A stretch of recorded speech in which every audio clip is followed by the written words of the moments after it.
Human trafficking, it's a form of modern-day slavery. Men, women, children can all be victims. The FBI identified San Diego as one of the top 13 areas in the country for child prostitution.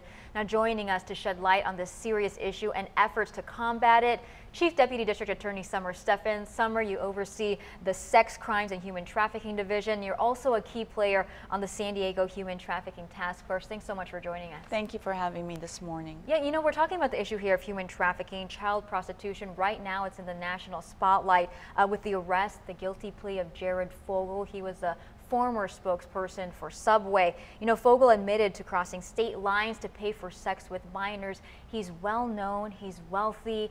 Is this more common than people think? Unfortunately, the buying of children for sex is a very common event. It's extremely disturbing to think that people, educated people, people without education, all sorts of men from every walk of life, from the very rich to the poor, are buying children and teens for sex. And they will go to any effort to get a young person in that terrible, terrible situation. And let's talk about locally when it comes to human trafficking. What is it specifically that we see here in San Diego? Well, unfortunately, San Diego made the top 13 list for child prostitution.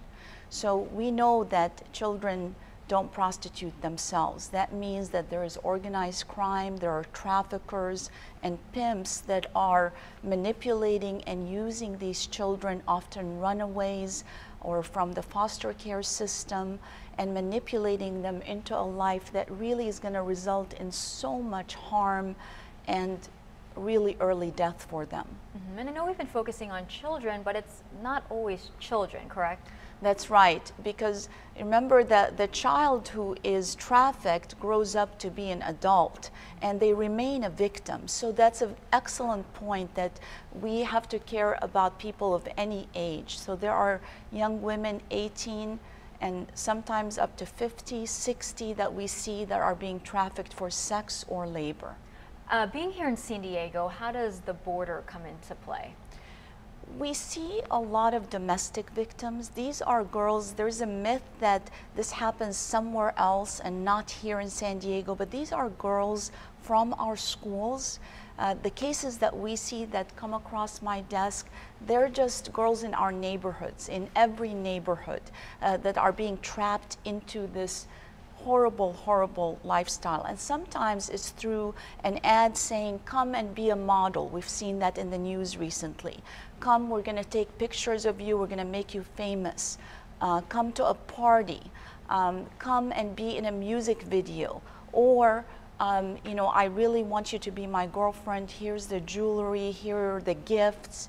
And these young girls get trapped into it, and then they finally realize when the beatings begin, the tattooing, the fact that they have to perform these terrible sexual acts over and over and over, then they realize that their life is over, but they don't know where to go for help. So thank you for shedding light on this, because there is help and we are ready to help them get out and rejoin society and the American dream.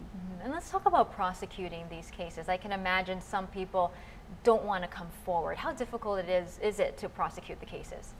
Well, there is a fear and there's shame, and those two things make prosecutions very difficult.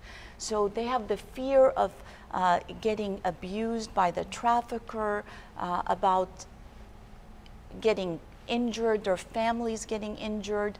They have that fear. But one big thing that we don't realize is that when I talk to these girls, they are trapped by their shame, that they got sucked into this and they don't know how to get out. And they're afraid that society will judge them and think of them as just promiscuous girls that we don't care about, throwaway girls. And that is far from the truth.